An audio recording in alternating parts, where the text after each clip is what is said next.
Shalom. और एक बार प्रभु यीशु मसीह के महान और सामर्थी नाम से अब सब लोगों को मैं धन्यवाद देता हूँ।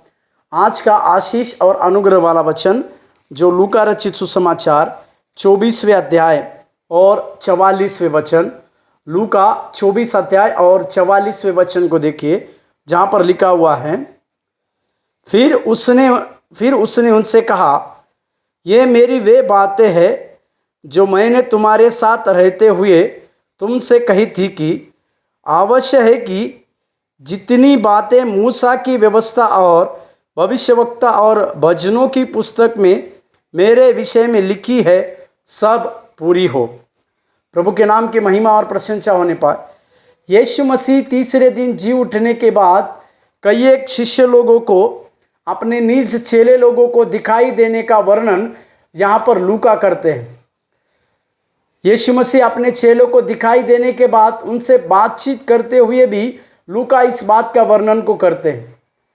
पर यीशु मसीह अपने चेलों को दिखाई देने के बाद एक सबसे बड़ी बातों का प्रमाण को उनके सामने रखते हैं कि यीशु मसीह तीसरे दिन जी उठना ये किस प्रकार की बातें थी। इसी के लिए यीशु मसीह इस बात को कहते कि ये वे सारी बातें हैं, मतलब प्रभु यीशु मसीह का तीसरे दिन जी उठना, इसका प्रमाण वहाँ पर लिखा हुआ है कि मूसा की व्यवस्था ने इस बातों की पूर्ति की कि मसीह यानी मनुष्य का पुत्र उस कलवरी क्रूस पर अपने जान को देंगे, प्राण को देंगे और तीसरे दिन वो जी उठेगा। इसका प्रमाण मूसा की व्यवस्था की किताब में आता है।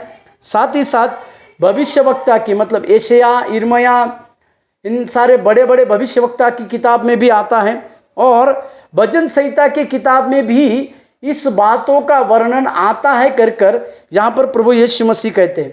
मतलब प्रभु यीशु मसीह का तीसरे दिन जी उठने का प्रमाण भविष्यवक्ताओं की किताबों में, मूसा की व्यवस्था की किताबों में और भजनों की कुछ किताबों में लिखा हुआ है। उन सारी बातों की पूर्ति करने हेतु ही, या ये सारी बातें जो लिखी हुई है उसे पूरी करने के लिए ही प्रभु यीशु मसीह ने तीसरे दिन जी उठकर इन सब बातों का प्रमाण को दिया कि ये सब बातें जो यीशु मसीह के बारे में लिखी गई है वे सारी बातें पूरी होने हेतु प्रभु यीशु मसीह का तीसरे दिन जी उठना था।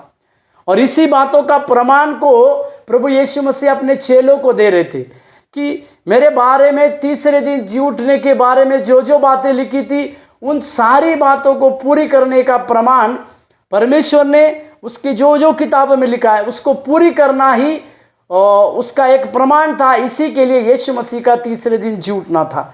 इस बातों को आज के दिन आप और हम समझने पाए कि प्रभु यीशु मसीह का जी उठना हमारे लिए उन सारी भविष्यवाणी की किताबों को पूरी करने हेतु था। प्रभु आपको आशीष देने पाए। धन्यवाद।